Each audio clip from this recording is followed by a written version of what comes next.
Bonjour tout le monde, bienvenue à ce nouveau rendez-vous de Folie douce. Ici Yvan Bugeaud. Dans quelques minutes, je reçois ma première invitée, Lise Terrien du groupe Harmonie.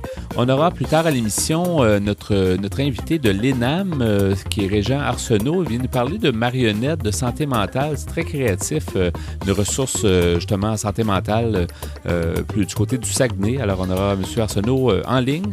On a au bloc Espresso et Espresso allongé le même sujet, c'est les familles homoparentales. Alors tout ça dans le menu de Folie douce de la prochaine heure. On commence en chanson avec Thomas Jensen.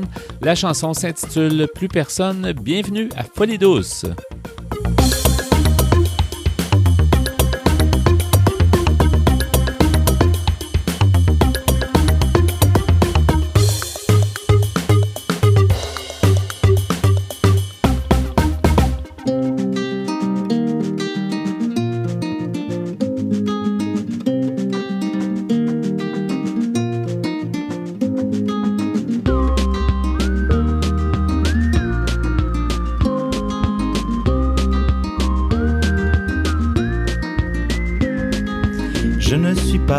Quelqu'un de bien, mais toi tu ne vois rien, ne vois rien. Je te dis que j'ai le cœur noir, mais toi tu ne veux rien savoir. On ne se connaît qu'à peine. Alors avant qu'on se fasse de la peine, je suis parti. Da da da da da da da. Tu m'as suivi. T'as profité de la nuit pour te glisser dans mon lit.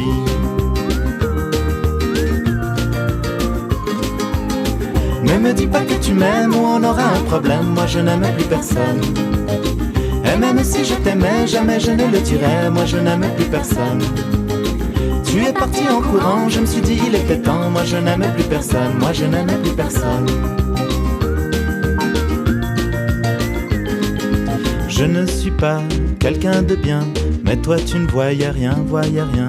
Je t'ai dit que j'ai le cœur noir, mais toi tu ne voulais rien savoir. On ne se connaissait qu'à peine. Alors avant qu'on se fasse de la peine, je suis parti. Da da da da da da da.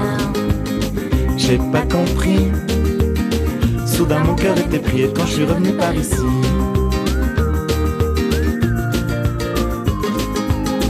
Tu m'as dit de te revoir, je m'en fiche, il est trop tard. Moi je n'aime plus personne. J'ai failli te dire quand même que c'est toi que mon cœur aime, mais tu n'aimais plus personne. À la place je me suis tue et ma lèvre j'ai mordu. Toi tu n'aimais plus personne, non tu n'aimais plus personne.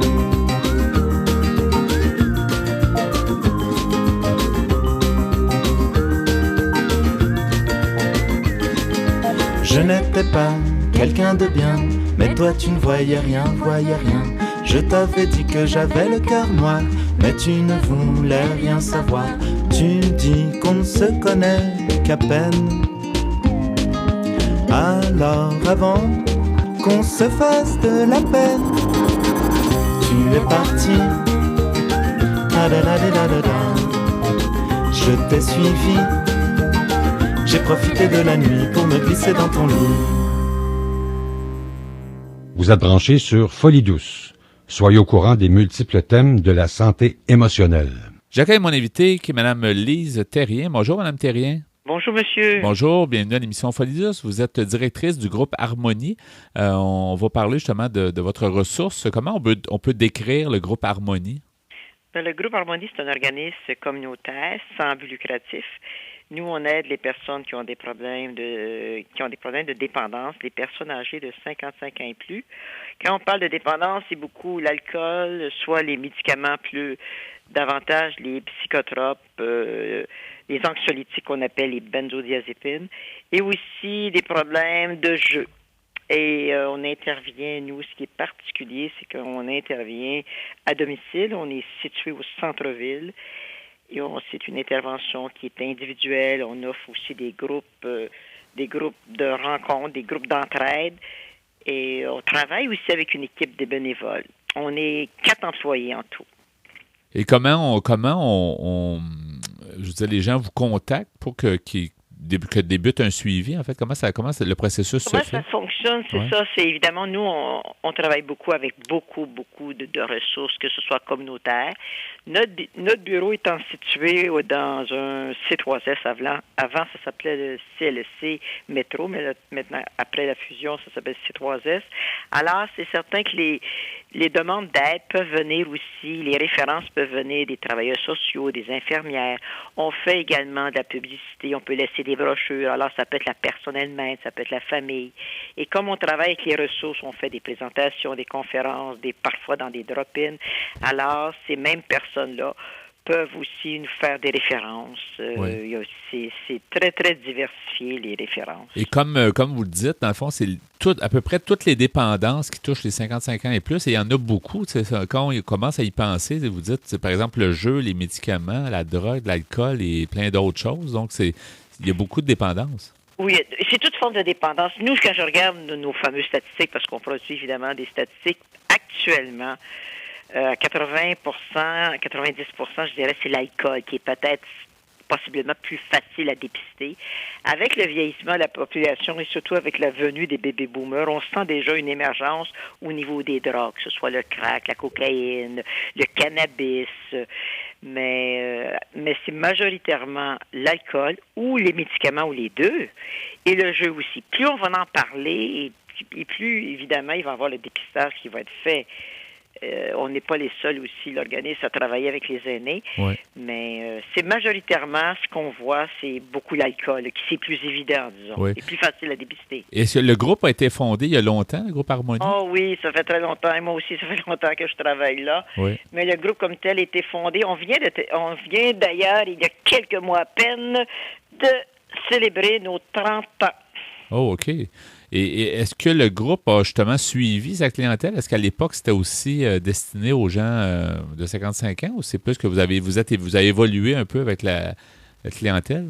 Notre groupe cible, qu'on appelle le groupe, c'était plus à l'époque 65 ans et plus. Oh, okay. Mais on s'est aperçu qu'il y a une catégorie de personnes là qui vont commencer justement à développer le problème vers 50-55 ans, suite à la retraite, à la maladie, la perte du conjoint. Alors, c'est comme ça qu'on a rajeuni notre groupe d'âge. Oui. Mais on a une moyenne d'âge, je dirais, en moyenne, là, c'est ça, c'est à peu près 63 ans. Ça varie, on en a des plus jeunes un peu, mais notre groupe, c'est entre 55 et ça peut aller jusqu'à 90 ans. Et c'est souvent une population, un groupe d'âge qui n'est pas souvent auquel on ne s'intéresse pas. T'sais, on pense souvent, dépendance, alcool, drogue, on pense aux jeunes, aux cocaïne, tout ça, mais en fait, les 55 ans ont probablement déjà essayé de la drogue, justement, si c'est les baby boomers. Il y a une époque où c'est plus les mêmes 55 ans qu'on avait il y a 30 ans, par exemple, donc c'est une population à laquelle il faut s'intéresser. Absolument. C'est certain qu'au niveau de la littérature, au niveau de la recherche, il y avait peu de documentation par rapport en lien avec les statistiques au niveau de l'historique, comment ça se passe, qu'est-ce qu'ils prennent. C'est plus, on axe davantage au niveau des adultes et entre autres aussi au niveau des jeunes. Mais en effet, on va devoir certainement faire en sorte, parce que ça n'ira pas en s'améliorant, qu'on offre des services puis qu'on soit en mesure justement de les aider. C'est pas parce qu'il n'y en a pas de problème, c'est parce qu'il faut avoir aussi des intervenants, il faut en parler, il faut intervenir, parce que le problème est là. Et souvent, les personnes plus âgées ne demandent pas d'aide. Ils vont consommer ils vont consommer chez eux. Alors, ils vont pas nécessairement dans les bars. Alors, c'est pour ça qu'il faut travailler avec beaucoup de ressources et faire en sorte de faire connaître cette ressource-là, puis que les ressources aussi soient accessibles. Oui. Parce que ça demande aussi beaucoup de courage et de motivation, puis c'est pas toujours évident quand il y a la solitude et qu'ils sont isolés, d'aller chercher de l'aide. Et notre travail, beaucoup, nous, c'est de les accompagner, de les écouter, de voir ce qui est derrière la consommation, qu'est-ce qui les a amenés à consommer et de renouer avec des centres d'intérêt et finalement faire en sorte qu'ils puissent continuer à profiter de la vie, puis qui ont plein de potentiel qu'ils ne voient plus. Oui. Et tout à l'heure, vous nous parliez justement de l'intervention que les gens se rendent chez eux, chez les gens. Donc, comment ça se passe? Pouvez-vous nous expliquer un petit peu le processus? Est-ce que c'est un suivi sur plusieurs semaines? Comment ça fonctionne? C'est ça. Nous, notre suivi, quand les personnes sont situées au centre-ville, là, c'est certain qu'on peut même se rendre à leur domicile. Parce que quand les gens consomment, puis pour toutes sortes de raisons, parfois ils ont de la difficulté aussi physiquement à se déplacer. Donc, on peut se rendre à domicile. C'est une intervention dépendante. Quand vous dites, quand on parlait tout à l'heure, il y en a des gens qui ont commencé à l'âge de 14 ans, 16 ans, 17 ans. Il y a des gens qui ont 65 ans, puis physiquement, c'est pas évident aussi. C'est sûr qu'il y a un ravage qui est fait au niveau de la consommation, dépendant du nombre d'années. Notre intervention, on part du besoin. Moi, j'en avais une ce matin, une personne dans mon bureau, là. C'est de vraiment faire toute une histoire, ce qui entoure la consommation, de voir son réseau, voir sa condition physique, l'aide qu'elle a, etc. Et c'est sûr que c'est une intervention qui peut prendre 3 mois, comme qui peut prendre 3 ans, mais à des degrés divers au niveau de notre implication. Oui. Et donc, vous gardez un certain suivi, puis selon la gravité, oui. Ben c'est ça, par exemple, vous pouvez les rappeler de temps en temps. Puis suivre le rythme de la personne, c'est sûr qu'on peut pas dire, ben là, 3 mois, là, c'est certain qu'on a des objectifs avec la personne. C'est quoi qu'on va travailler? Est-ce que c'est le lien avec la famille? C'est sûr qu'en premier, on essaie avec la personne de voir ses besoins de base au niveau logement, au niveau nourriture, au niveau de lien avec la famille, de renouer, mais on part de ces besoins qui sont identifiés et on l'encourage et on l'accompagne dans ces démarches. Et comment on sort d'une dépendance? C'est une grande question. Puis il y a beaucoup de sortes de dépendances, il y a beaucoup de degrés aussi. On est plus ou moins dépendant, mais comment on peut sortir? On a toujours l'impression que c'est tellement difficile à se sortir de ce piège-là. Là. Ben, c'est sûr que quand la personne consomme à des degrés divers pendant plusieurs années, c'est sûr qu'il faut regarder faire d'un lien, qu'est-ce qui a déclenché. C'est sûr c'est insidieux, la dépendance, hein, que ce soit l'alcool, on commence tranquillement, on abuse de l'alcool, on en prend régulièrement, puis on devient dépendant physiquement, psychologiquement, mais c'est de voir et de remplacer par quelque chose d'autre. Hein? Et c'est sûr que c'est de trouver des moyens. Il y a des gens il y a des gens qui sont très anxieux, de trouver d'autres moyens, comment composer avec l'anxiété, trouver des moyens pour relaxer, renouer avec la famille. Il y en a qui vont faire du bénévolat. Et c'est sûr qu'en consommant, ils perdent le goût de, hein? Ils n'ont plus d'intérêt par rapport à telle chose. Alors, c'est de voir justement qu'est-ce qu'ils aimeraient faire. Et ne serait-ce que de parler, de renouer avec toutes sortes de choses, c'est un long processus. Mais il y a beaucoup de souffrance. Il y en a des gens, c'est sûr qu'il y a beaucoup de souffrance physiquement et psychologiquement. Ils veulent plus continuer là-dedans. Là, il n'y a plus de plaisir. Quand vous dites qu'il y a une dépendance, c'est vrai, mais qu'à un moment donné, là, c'est très souffrant. Et physiquement, ils ne peuvent plus continuer, ni psychologiquement, parce que l'alcool est un dépresseur, entre autres, hein? Alors, c'est certain que ça va être de renouer avec autre chose, nous, on va les accompagner à l'extérieur, on peut aller au théâtre, on peut aller prendre un café, on fait des mises en situation au niveau justement, au niveau de voir qu'est-ce qu'ils aimeraient faire. Il y en a qui vont renouer, même qui veulent retourner travailler. Alors, je suis le patron, comment, au niveau d'une entrevue, de reconnecter avec la confiance, parce que c'est ça que ça affecte beaucoup, la consommation. Oui. Ils perdent confiance, ça touche beaucoup l'estime de soi. Alors, c'est surtout ça qu'il faut travailler avec eux. Oui. Et puis, c'est pour ça que le groupe d'entraide est si important. On a un groupe d'entraide qui, justement, il y a beaucoup d'entraide, et c'est à partir de thématiques qui peuvent être de mettre ses limites, ça peut être l'affirmation, ça peut être la méditation, des sujets qui ont été identifiés, et aussi pour prévenir les rechutes, pour prévenir justement qu'ils ne retombent pas dans la consommation. Oui. Et vous, Mme Thérien, vous nous disiez tout à l'heure que vous êtes impliquée depuis longtemps. Pourquoi avoir choisi une ressource comme ça? C'est quand même pas toujours évident d'être en relation d'aide parce que ça peut devenir déprimant pour certaines personnes. Oh non, moi, j'apprends tellement. C'est ça, je disais justement au 30e anniversaire qu'on a fait, il y avait quand même beaucoup d'invités, puis il y avait des personnes qui étaient là. J'ai dit, moi, j'ai toujours eu le feu sacré depuis le début, je l'ai encore. J'apprends tellement de ces personnes-là, je veux dire, c'est incroyable. Et je veux dire, souvent, on voit les gens qui sont plus capables de rien. C'est pas ça du tout, c'est que quand on prend le temps justement de les écouter, ils ont toute une expérience de vie, ils ont tout un potentiel qui est pas si loin, qu'il suffit de réanimer et de réallumer, si on veut dire. Mais moi, j'adore ça parce que... Puis on essaie toujours aussi, moi je crois beaucoup à la magie de l'instant présent. Alors c'est certain qu'il y a des fois on travaille avec eux, puis il y a des fois des situations qui sont difficiles, il y a des rechutes. Moi je crois au moment présent. C'est beaucoup de valoriser, d'encourager, de donner espoir. Alors, puis on utilise beaucoup l'humour. On utilise beaucoup l'humour, d'essayer de dédramatiser. Et moi, j'ai un plaisir incroyable de travailler avec, d'avoir le privilège que de pouvoir aller à domicile, de nous faire confiance. C'est vraiment extraordinaire. Puis les personnes plus âgées ont autant de chances et de succès de s'en sortir qu'une clientèle adulte. Oui, donc c'est ça. On faut pas se ralentir à cause de l'âge. Je ne veux pas dire c'est pas fini. Du tout. J'ai lu pas mal justement avant de vous parler, parce que je suis beaucoup dans l'action. Moi, je fais beaucoup d'interventions et on reçoit aussi des stagiaires au niveau en service social à l'Université de Montréal. Alors, je fais beaucoup de supervision. Et là, j'ai dit, tiens, je vais me plonger un petit peu dans ma théorie aussi. Puis je voyais ça. Il y en a un document qui est bien fait, là. Et autant de chances. C'est de prendre le temps. Hein, et de faciliter justement l'accès des services. Et s'il y a quelqu'un qui a besoin d'aller en désintoxication, c'est sûr que ça peut être épeurant, mais on va les accompagner, on va faciliter, on va visiter aussi le lieu. Quand on les envoie quelque part, je sais très bien où je les envoie. Oui.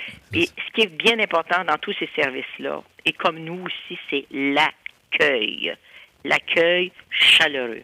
L'encouragement. Ça manque jamais. Toutes les couches de la société et ce petit coup de pouce-là peut faire toute la différence. Oui. Madame Terrien, j'aimerais qu'on mentionne les coordonnées, justement, pour les gens de 55 ans et plus qui ont des dépendances, qui voudraient vous contacter. Alors, les coordonnées, est-ce que vous aimeriez avoir l'adresse ainsi que le téléphone? On pourrait donner le site web puis le téléphone. Je peux vous donner l'adresse, c'est au 1801 boulevard de Maisonneuve-Ouest. Puis le bureau, c'est 760. Oui, le site web, c'est groupeharmonie.org, si je ne m'abuse. Exactement. Là-dedans, il y a beaucoup, beaucoup d'informations. On est en train d'ailleurs de faire une mise à jour. Et le numéro de téléphone, c'est dans le 514-939-2640. On intervient au centre-ville à domicile. Cependant, on n'est pas sectorisé en ce qui concerne dans le sens que les gens peuvent venir à notre bureau. Et on aide aussi les aidants, les proches aidants qui sont souvent des femmes.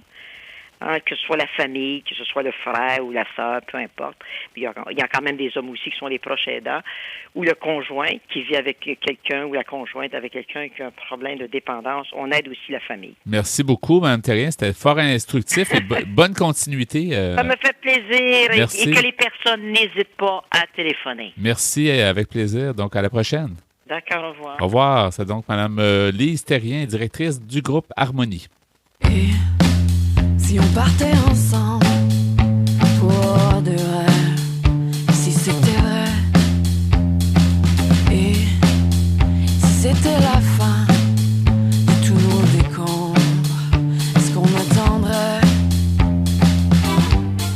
un autre jour, une autre journée pour tout faire marcher? Est-ce qu'on peut marcher un autre jour, un autre jour pour que tout commence? Dis-moi que tout commence.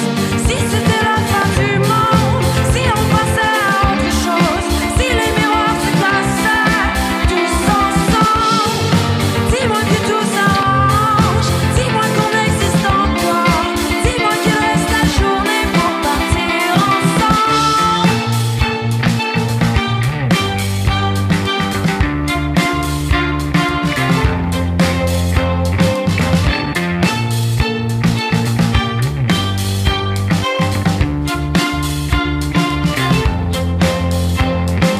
Et si on y croyait fort, pour de vrai, si on y croyait, et si on allumait tous les néons, pour de vrai, un autre jour, une autre journée, pour tout faire marcher. Est-ce qu'on peut marcher un autre jour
Que vous soyez au boulot ou dans l'auto, en moto ou à vélo, en manteau ou en speedo, vous écoutez Folie douce.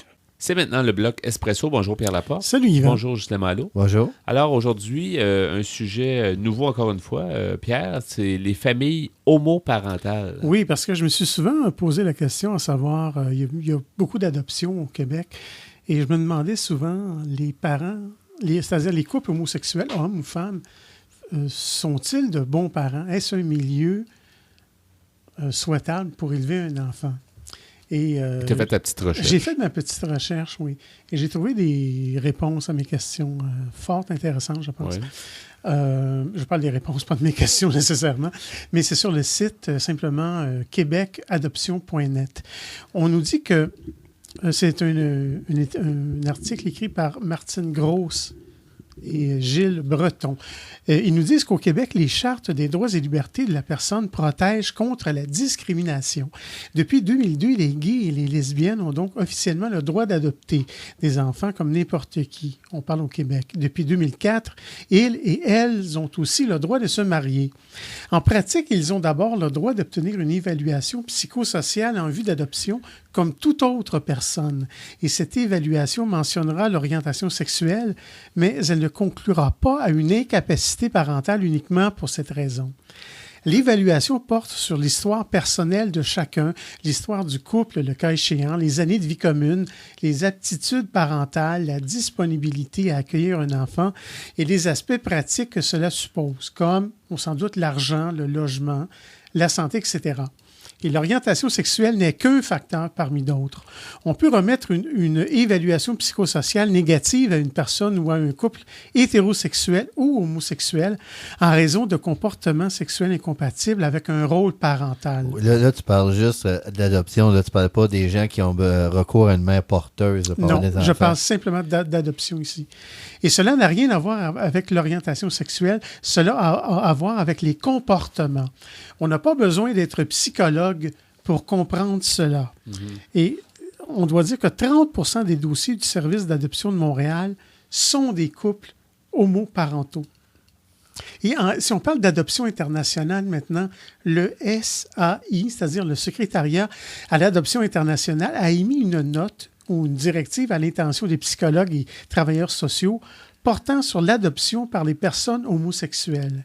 Essentiellement, cette directive indique que l'évaluation psychosociale doit aborder la question de l'orientation sexuelle d'une façon objective. Elle explique aussi qu'aucun pays au monde n'accepte ouvertement de confier en adoption ses enfants à des personnes homosexuelles. La Chine est ouvertement contre l'adoption par les personnes homosexuelles et exige un document de tous les célibataires certifiant que vous êtes hétérosexuel. Et plusieurs pays ne sont ouverts qu'aux célibataires féminines.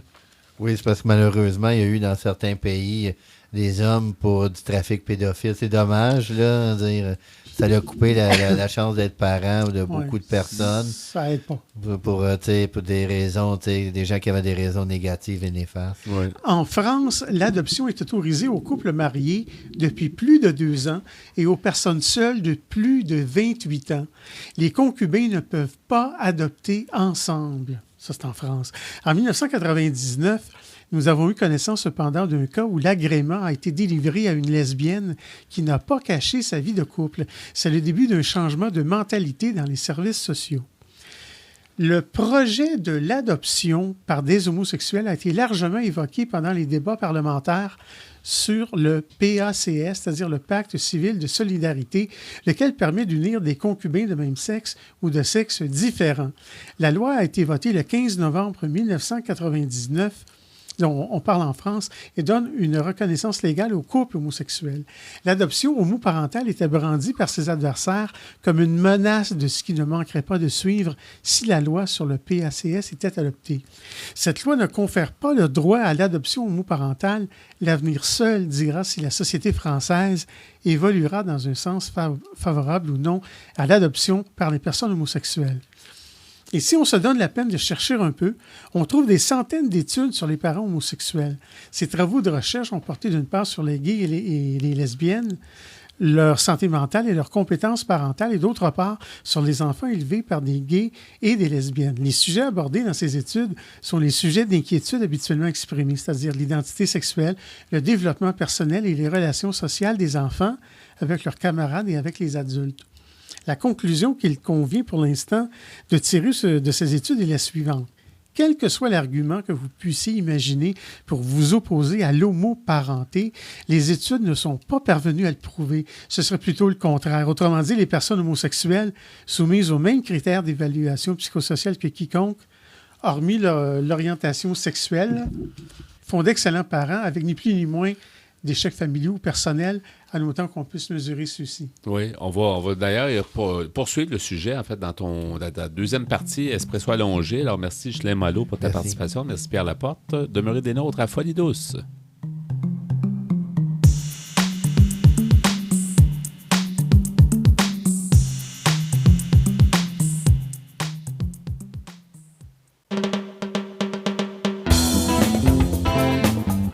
À venir dans l'émission Folie douce, notre invité est M. Régent Arsenault de l'ENAM, l'École nationale d'apprentissage de la marionnette. À l'Espresso allongé, nous poursuivons sur le sujet des familles homoparentales. Nous entendrons aussi les chansons Art of My Own de Basia Boulat et Fil de soie de Marie-Pierre Arthur. Vous souhaitez réagir au propos de l'émission, vous désirez participer à Folie douce, vous avez des suggestions, écrivez-nous par courriel à l'adresse folieDouce@antenne.qc.ca ou téléphonez-nous au 514-990-9604. Vous écoutez Folie douce, l'émission hebdomadaire qui démystifie les problématiques de santé mentale depuis plus de 20 ans. De retour au micro dans quelques instants.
Vous voulez mieux nous connaître et communiquer avec nous? Visitez notre site Internet au www.antenne.qc.ca. Antenne.qc.ca. J'ai le plaisir d'accueillir mon invité qui est Régent Arsenault. Bonjour, M. Arsenault. Oui, bonjour. Bonjour, bienvenue à l'émission Folie douce. Vous êtes coordonnateur et membre fondateur de l'École nationale d'apprentissage de la marionnette. On vous parle, en fait, vous êtes au Saguenay, si je ne m'abuse. Oui, tout à fait, oui. C'est ça. Donc, parlez-nous donc un peu de cet organisme-là, l'École nationale d'apprentissage de la marionnette, qui a un volet assez important, je crois, au niveau de la santé mentale.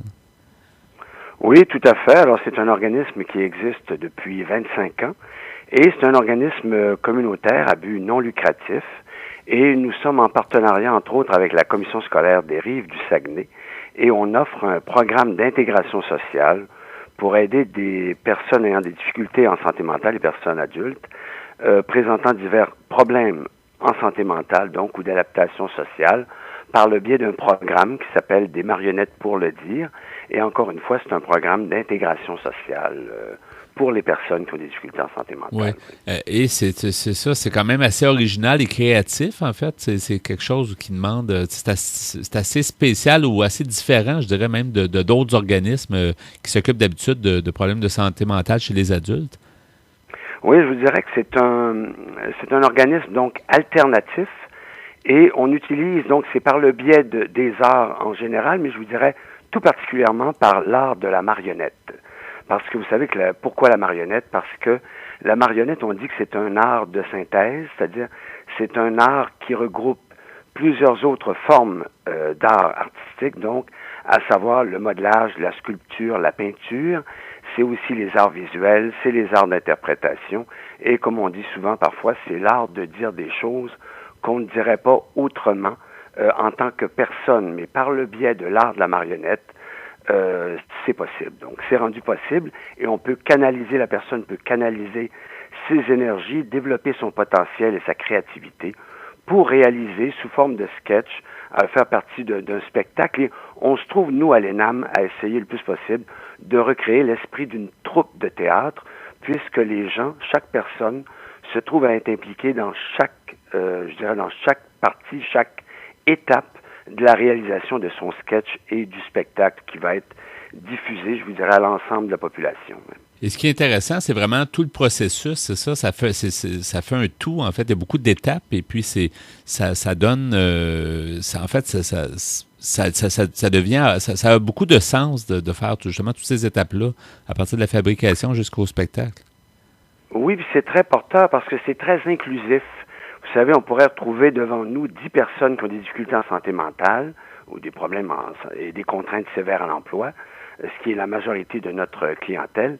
Et je vous dirais que là-dessus, quand on dit un art inclusif, c'est-à-dire sur 10 personnes, il y en a sans doute au moins 8 sur lesquelles on pourrait intégrer à l'intérieur de nos activités, puisque on touche à la fois des activités à caractère manuel et d'autres intellectuelles. Et il y a des activités aussi qui sont à caractère individuel et d'autres de groupe. Donc, on se trouve à développer beaucoup de facettes de la personne. Et une des particularités de l'ENAM, c'est que, et ça se reflète dans notre partenariat, à savoir que, et dans nos interventions et l'équipe de travail dans laquelle on fait partie, il y a des éléments en santé, en culture, en éducation et même au niveau du milieu du travail, quand on parle d'intégration, le volet intégration sociale également. Oui. Pourquoi avoir, vous êtes membre fondateur, donc vous êtes coordonnateur aussi au quotidien, mais membre fondateur, pourquoi avoir fondé justement un organisme justement qui aidait des personnes en santé mentale, qui aide des personnes en santé mentale, mais qui a pour, en fait, l'objectif principal, ou en tout cas le sujet principal, c'est la marionnette. Pourquoi la marionnette? La marionnette, je vous le disais tout à l'heure, en termes de qualité du médium, des particularités du médium de la marionnette. Et vous savez qu'à travers le monde, il y a une association marionnette et thérapie, d'ailleurs au niveau international, parce qu'on pense parfois que la marionnette, vous savez, puis c'est tout à fait profondément humain, c'est-à-dire on pense que c'est beaucoup pour les enfants, d'abord et avant tout pour les enfants, donc primaires, au niveau du niveau primaire, donc au niveau des enfants et de différentes thématiques, alors que c'est un médium qui est très, très riche, où on peut, avec lequel on peut intervenir auprès de différents groupes d'âge sur différentes problématiques et thématiques. Et c'est un médium qui est très, très riche et je vous dirais qu'il y a un besoin immense. Tout à l'heure, je vous disais que l'ENAM est un organisme alternatif, donc communautaire, mais aussi alternatif. Et Dieu sait que, vous savez, nous, nos élèves participants fréquentent l'ENAM, donc 21 heures semaine, à savoir 3 jours semaine. Et vous savez, pour quelque individu que ce soit, de pouvoir se lever le matin et de pouvoir avoir des objectifs, de dire qu'on va se trouver dans un climat de vie le plus vivant, le plus stimulant possible, le plus compréhensif possible aussi, où la personne va se trouver à relever des défis, vivre des situations, atteindre des situations de succès, d'épanouissement personnel, briser l'isolement, bien sûr, son isolement, et donc se trouver à vraiment avoir le sentiment de participer de plein pied à la vie citoyenne. Alors je pense que c'est par le biais de l'art de la marionnette. Bien sûr, ça peut se vivre pour les personnes sous différentes formes, mais nous, quand je vous disais l'art de la marionnette, oui, mais on ne fait pas que de l'art de la marionnette aussi. Il y a aussi des ateliers de croissance personnelle, il y a des différentes formes d'art aussi qu'on explore. Et quand je vous parlais de la création les gens sont impliqués dans la création de sketchs en vue de la diffusion de spectacles, alors je vous dirais que c'est quand même sur une base c'est étalé sur, je vous dirais, une période de 9 mois environ. Donc, ça permet à la personne de vivre une foule d'expériences, de vivre, bien sûr, des erreurs, et on est sur le mode le plus possible avec la personne, sur le mode solution, et l'amener à vivre des situations de succès. Alors, c'est vraiment dans cet esprit-là. Et l'art de la marionnette nous offre particulièrement ces avenues-là, ces opportunités-là. Et je vous dirais que ici, dans la région du Saguenay-Lac-Saint-Jean, on a également, vous savez, il y a un beau foisonnement d'activités en lien avec le théâtre de la marionnette. On a une troupe de théâtre, entre autres, une théâtre du côté de la clientèle enfant. Il y en a d'autres au niveau adulte. Moi, je travaille avec Richard Bouchard, qui est à l'origine du Festival international des arts de la marionnette, qui va, je dirais, l'été prochain, donc, qui va reprendre excusez l'expression, du poil de la bête. Alors, d'autres éditions. Donc, il y a un beau foisonnement d'activités en lien avec le théâtre de la marionnette. Et je vous dirais que ça, pour ce qui est de l'ENAM, à tout le moins, c'est des beaux messages d'espoir que les gens véhiculent auprès des intervenants qu'ils côtoient, les proches, les amis, l'ensemble de la société aussi et de la communauté, permettre aux gens de se mettre en valeur, eux-mêmes d'avoir le sentiment comme je disais tout à l'heure, d'appartenance et de réalisation et de rendre l'art utile, l'art accessible aux gens aussi, en éducation et en santé, entre autres. Vous disiez tout à l'heure, je pense qu'il y en a ailleurs dans le monde, hein, Mon Dieu, oui.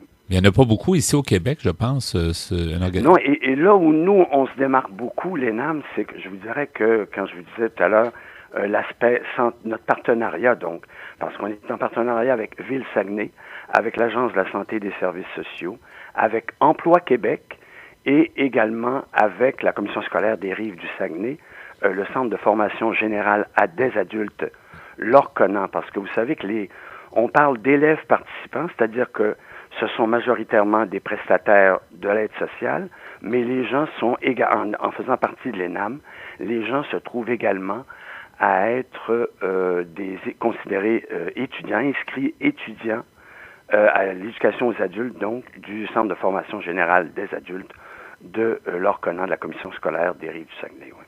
Comment ça se passe, la préparation de spectacle? Est-ce que vous avez des spectacles annuels, par exemple? Oui, je vous dirais, ce qui se produit, c'est qu'on se trouve à bâtir annuellement 2 spectacles, parce qu'en ce moment, par exemple, on a 30 personnes adultes, donc vous savez qu'il y a différentes...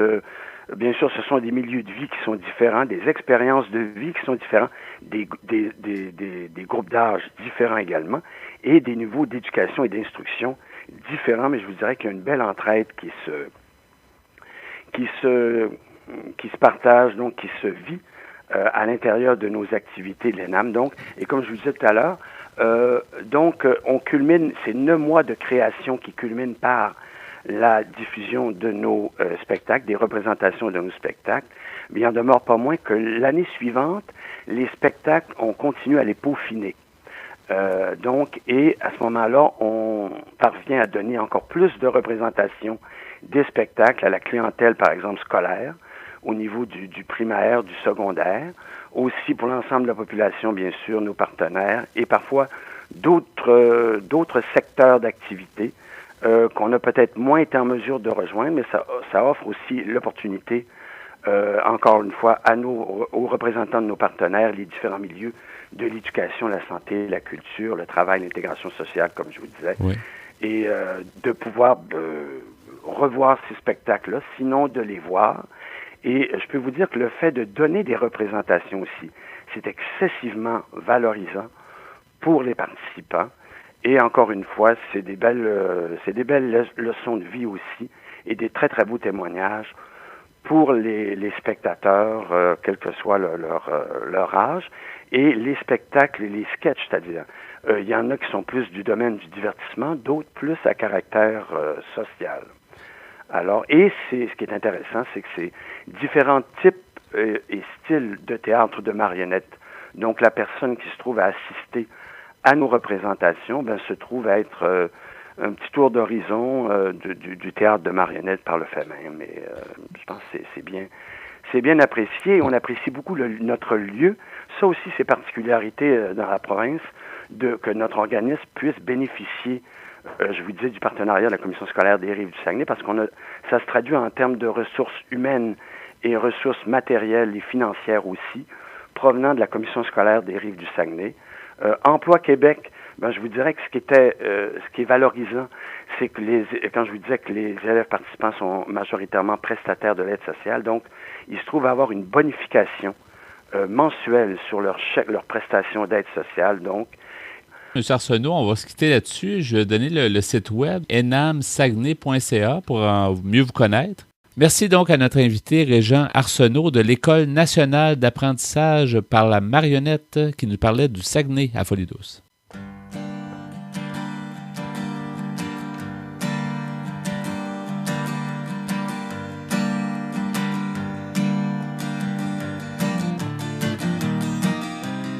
Under that burning ether that falls down on these walls, burning my arms, I've been alone.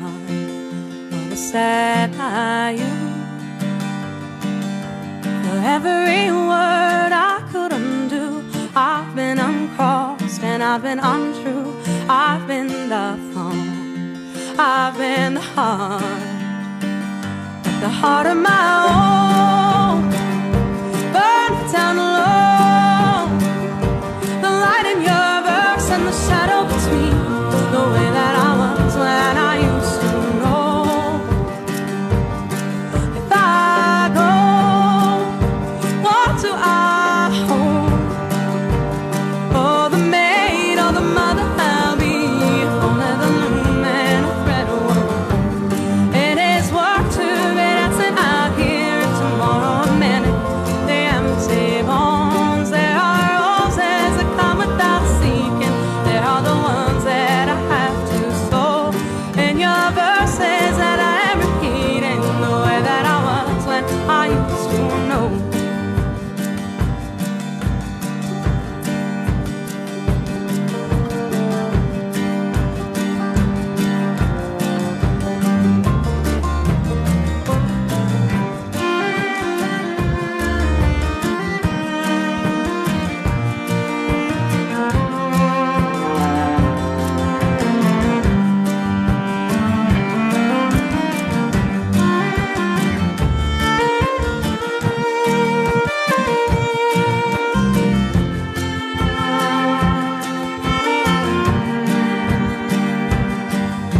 I wrote on these walls a simple charm to keep the wounds that they gave all my heart, the strength of my arms to hold you close and safe. But I kept my eyes closed, I'll never know where the shadows are these days. I stood in the room of a house divided, all and it washed away from me. It washed away from me, all and it washed away from me. It washed away to take my own, burn it down low. The light in your verse and the shadow between, the way that I was when I used to know. If I go, what do I hold? All the maid or the mother I'll be, only the loom and the thread of hope. It is work to be dancing out here tomorrow and in the empty bones. There are roses that come without seeking. There are the ones that I have to sow. In your verses that I am repeating, the way that I was when I used to know.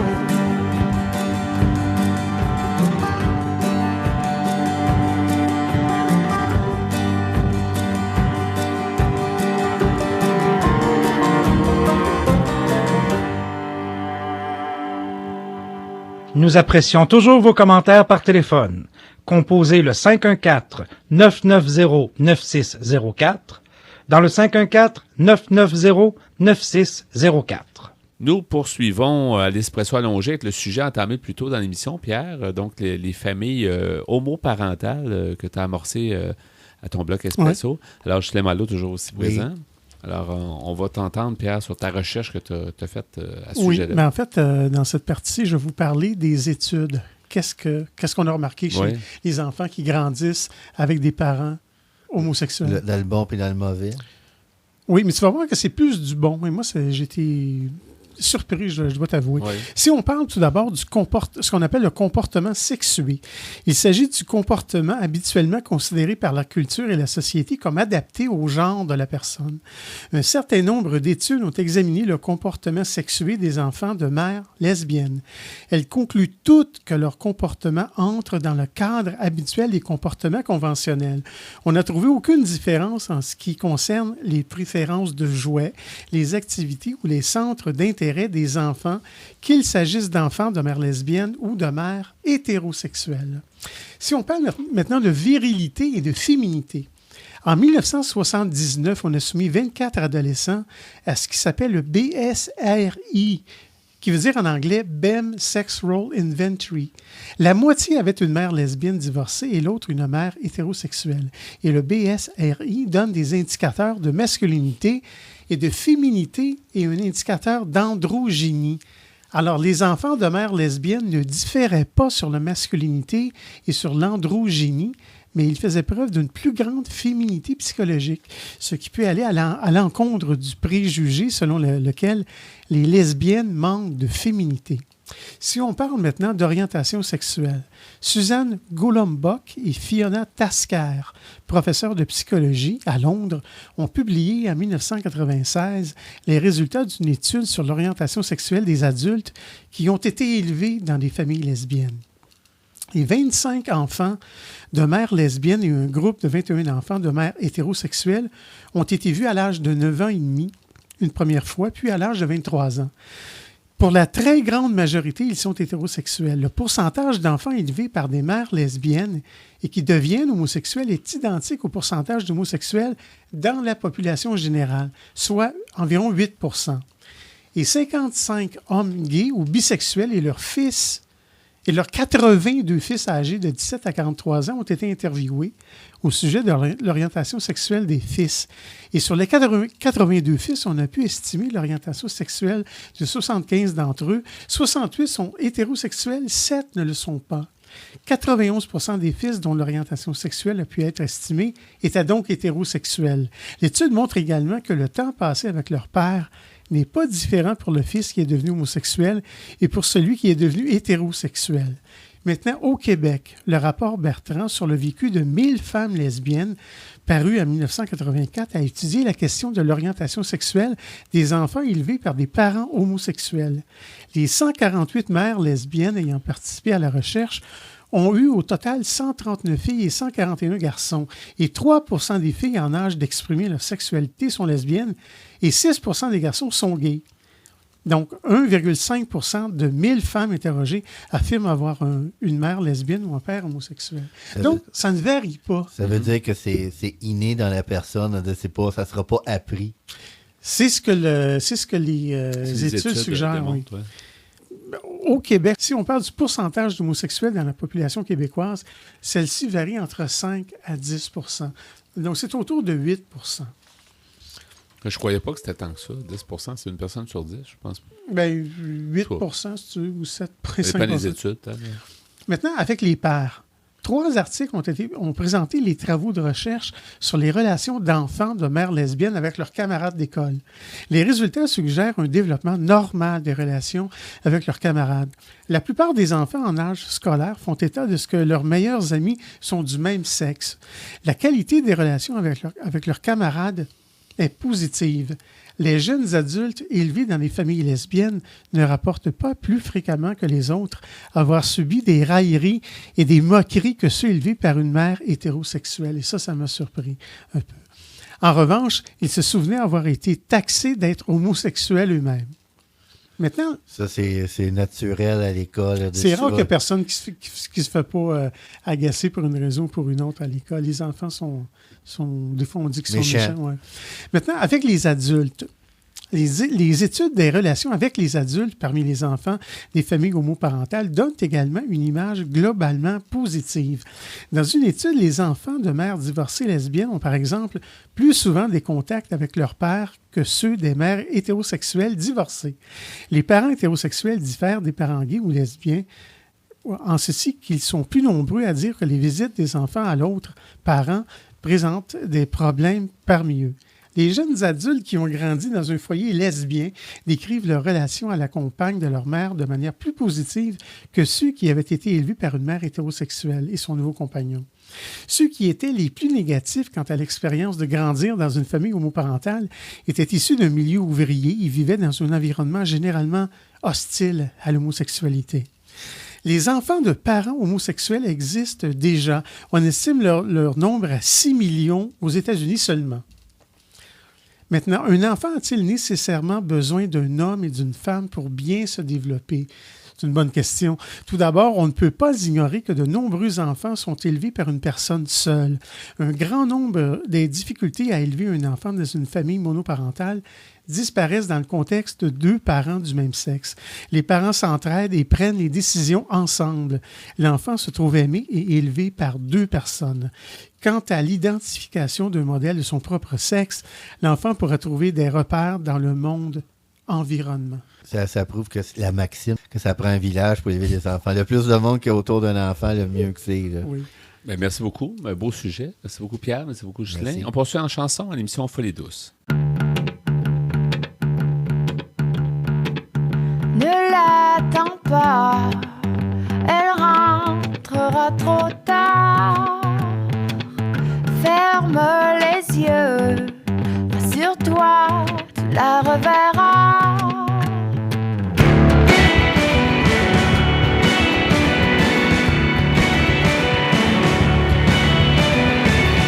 Même de loin, elle te suit, pas à pas. Tu manqueras de rien, tu sais bien, elle est tout à toi. Hors de ses murs, elle s'ennuie déjà. Elle s'élance au bout d'un fil de soie. La nuit qui avance te la ramènera.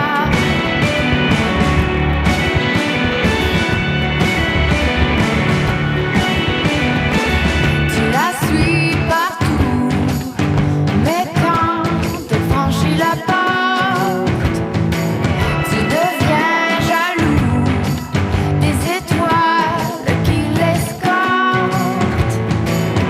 Tu crois toujours que le diable l'emporte. Alors tu croises les doigts en priant qu'elle ne sorte pas. Hors de ses murs, elle s'ennuie déjà. Elle s'élance au bout d'un fil de soie. La nuit qui avance te la ramènera.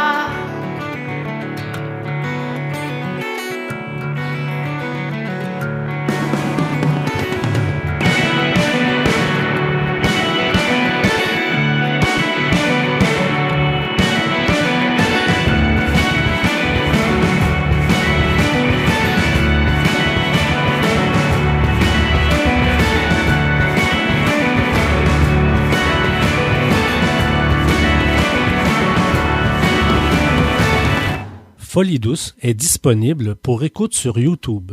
Cliquez le lien sur notre site web antenne.qc.ca. Avant de terminer cette émission de Folie douce, Ghislain Malo va faire nommer les chansons qui ont été présentes dans notre émission de cette semaine. On a écouté en début d'émission Plus personne. De Thomas Jensen. Oui, on a pu entendre Dernier jour. De Hôtel Morphée. Oui, dans la deuxième demi de l'émission Art of My Own. De Basia Boulat. Oui, et à l'instant, Fil de soie. De Marie-Pierre Arthur. Ben voilà, merci beaucoup pour votre choix musical à toi et à Pierre. Merci Pierre pour la mise en onde. Bienvenue. Également pour tes blocs Espresso et Espresso allongé où il était question des familles homoparentales. On a appris à mieux démystifier le sujet. On s'aperçoit que finalement, ces enfants-là se développent aussi bien que parmi la population normale, si on peut dire. C'est ce que tu disais, tu as eu beaucoup de trouvailles, d'informations que tu ignorais.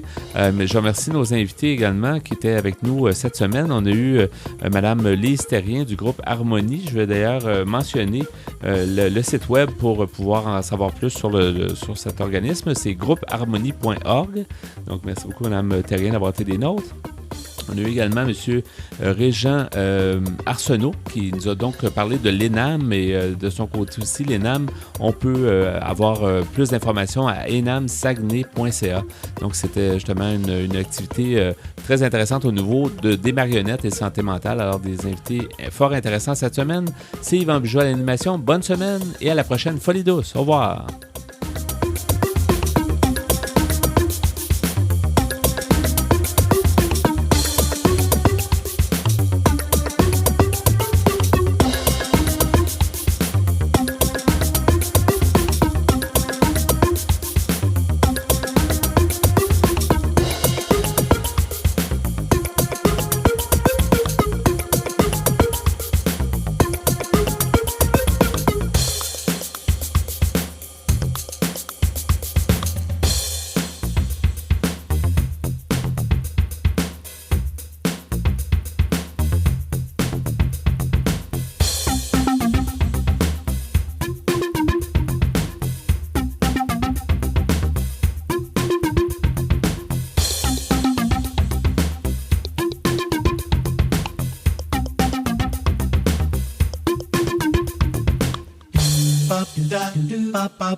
Bop